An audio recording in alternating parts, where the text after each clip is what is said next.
Hey guys, it's Shane here from Tank Hunter Miniatures, and today we're going over my tournament results bringing nothing but AdMech tanks. Now this was a hard list to build, not hard because I'm struggled for choice, hard because it's too easy to make, which made me question whether this was even viable. As we saw with my video on making the AdMech list, it was very hard to determine what even was a good detachment and everything to bring for these guys, because there's so little that affected vehicles. And as I found out, this was much more suited towards, say, bringing the big Castellan robots rather than the tanks. The tanks don't really benefit that much from any of the real stratagems. But anyway, let's get into it. So starting with the list, we went with the Cybernetica detachment. As I mentioned in the video about AdMech tanks, that seemed the best one for the army. You have a lot of strats that can sort of help vehicles. The weird thing with it is all their stratagems go off in the command phase. So it's very hard to be reactive when using stratagems. You have to really think ahead of this. So this is a very thinky army. Now with that, we have the 3 Tech Priest Engine Seers. One has the enhancement, which allows him to make a tank within 12 auto explode. This had some fun function within the game. It wasn't super game changing, but it was a fun ability to have. So we have the 3 of those so they can stand in the Dune Riders, just so I can bring them as dedicated transports on the board. We have the 3 Dune Crawlers. Now the Dune Crawlers have their eradication arrays. As we mentioned, that's pretty much the best weapon for taking out small, big stuff. Like, it was able to take out big blobs of units, even larger stuff it had a bit of trouble with, but when it did damage, it worked well. And then we have the Scorpius Disintegrators. The Disintegrators had the loadout, the big gun on them to take care of the anti-large, anti-tank, which did alright, but they suffered the whole problem that the rest of the army suffered. So the main rule with the army, of course, is you can either stand still and get heavy and get a bit more defendable, or you can move your whole army forward and get advance. This really doesn't help the game though, because when you need so many units to do different things, you don't want your whole army sitting back and you don't necessarily want your whole army moving forward. So it was very hard to effectively play the game when you're pulled aside from your instincts to do certain things because you want things to be more effective. Because armies that only hit on 4, you need something to boost that. And to get that boost, you have to hold yourself back in some cases. So it just didn't quite work out. So this was really an army that the AdMech struggled with. It was a game that the AdMech struggled with. It was not good for them at all. So let's get into that. So the first matchup, we play against Guard. Now this was a pretty good Guard army. It was mostly infantry.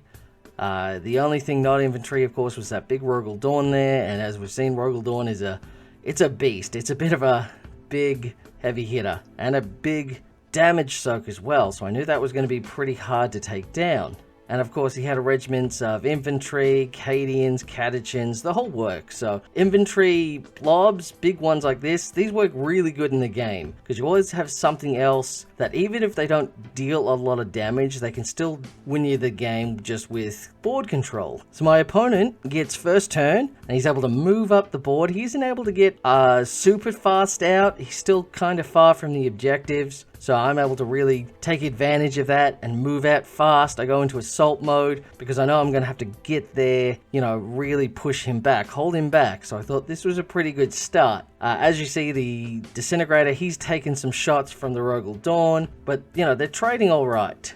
So I felt this was a pretty good position to be in. You know, I felt he couldn't really push me back. However, as the game progressed, it really became trickier than I thought. The tanks are not nearly as defendable as I would have liked.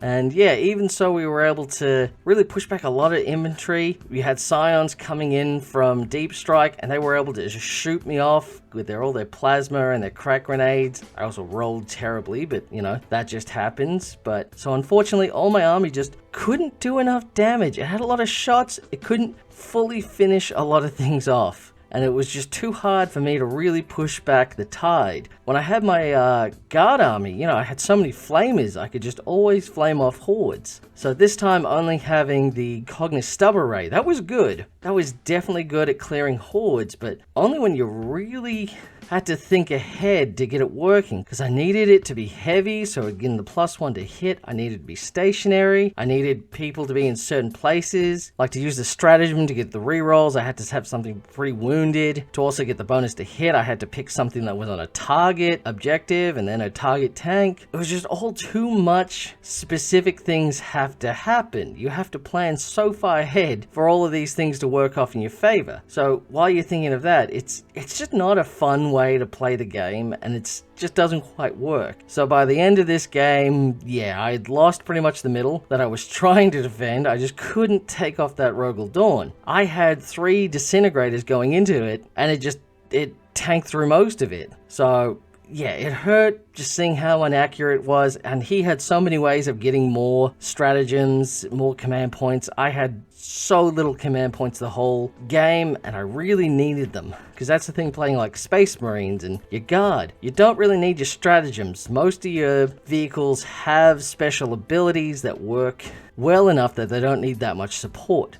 But AdMech really needs support from something else to have them work really well. So it's just not something that having one big model is going to be able to take on a lot of things by itself. So unfortunately, we lost pretty hard on the first game, but you know, I knew it was going to be tricky and I needed to work my way into it. So it wasn't too unexpected.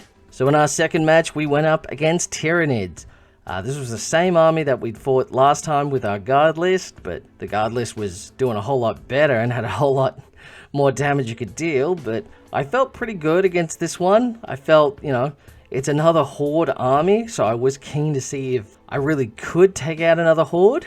So after the first turn, he's moved everything up. He was able to get first turn, and he, just ran straight for me. I was able to shoot off pretty much all of the stuff, but of course he's able to bring it back with his unending swarms. I, of course, stayed in the defensive mode, so I was getting that better ability to shoot. The plan was spend the first round just shooting everything off, then we'll move up, then we'll grab stuff. But unfortunately, by the time we got to turn 2, all his stuff had also moved up. It was able to grab the middle field, and I had to get up there, but now there was a lot of targets and a lot of bodies in the way, which wasn't so much a problem shooting through. The problem was I needed to stay still to shoot at them. So while I'm doing an okay job shooting these guys off the targets, shooting them, getting rid of them, dealing damage, it's okay. I'm not moving. I'm not winning the board. I'm losing so much board control. I really thought it was going to be a simple case of, oh yeah, just drive up first turn, just get in the spot. But those perfect scenarios just don't happen like you think they would. So by the end of the game, yeah, I'd managed to take out a lot of stuff. We actually ran out of time, so this was just turn 3. But he had more stuff coming through. I went through the cards that I was going to get the next 2 turns. I got no good objective cards. He got a lot of good ones he could get. And the ones I'd gotten previously, I couldn't do.